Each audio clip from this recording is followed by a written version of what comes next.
पहली बार माना है कि बीते वर्ष जून में लद्दाख की गलवान घाटी में भारतीय सैनिकों के साथ हुई हिंसक झड़प में उसके 5 सैनिक मारे गए थे। चीन के अखबार पीपल डेली अखबार के एक ट्वीट के हवाले से ANI ने इसकी जानकारी दी है। अखबार में कहा गया है कि चीन ने इस पहली बार न सिर्फ ये बात मानी है बल्कि इन जवानों को मरणोपरांत पदक देने का भी ऐलान किया है। इस झड़प में चीन की आर्मी का एक कर्नल भी घायल हो गया था।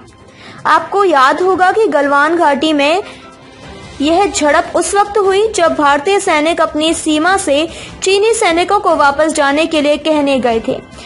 इसी दौरान चीनी सैनिकों ने कंटीले तार लगी हुई लोहे की रॉड से भारतीय सैनिकों पर हमला बोल दिया था।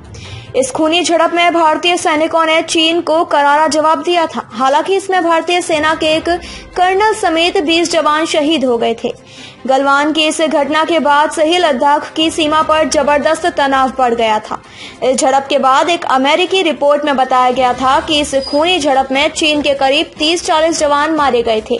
हालांकि चीन ने कभी इनका कोई जिक्र नहीं किया था। चीन के कुछ अखबारों में यह जरूर कहा गया था कि इसमें कुछ जवान मारे गए हैं, लेकिन इनकी गिनती कभी नहीं बताई गई थी। अब ऐसा पहली बार हुआ है कि इनके बारे में चीन ने सच्चाई स्वीकार की है। गलवान की घटना के बाद दोनों ही तरफ से न सिर्फ सीमा पर दोनों देशों ने भारी सेना तैनात की, बल्कि किसी भी विपरीत परिस्थितियों का जवाब देने के लिए भारत ने वहां पर तोपों की भी तैनाती कर दी थी। इसके अलावा भारतीय वायुसेना को हर वक्त अलर्ट पर रखा गया था। साथ ही सीमा पर चौकसी को बढ़ा दिया गया था। कुछ समय पहले केंद्रीय रक्षा मंत्री राजनाथ सिंह ने कहा था कि भारत अपने सैनिकों को एक तरफा सीमा से वापस नहीं बुलाएगा। 11 फरवरी को उन्होंने सदन को बताया, चीन और भारत पेंगोंग झील के उत्तरी और दक्षिणी क्षेत्र से जवानों को हटाने पर राजी हो गए हैं। इसके बाद भारतीय सीमा के समीप तैनात टैंक भी वापस बेस कैंप लौट आए थे।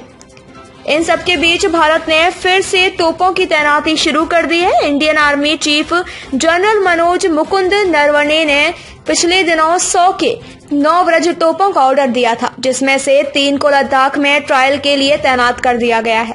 पूर्वी लद्दाख में इन तोपों को उस समय भेजा गया है जब दोनों देशों के बीच संबंध एक बार फिर से कुछ हद तक ठीक होते हुए नजर आ रहे हैं। हालांकि अभी भी कई जगह से डिसएंगेजमेंट की प्रक्रिया होनी बाकी है, जिस पर आने वाले समय में बात होगी।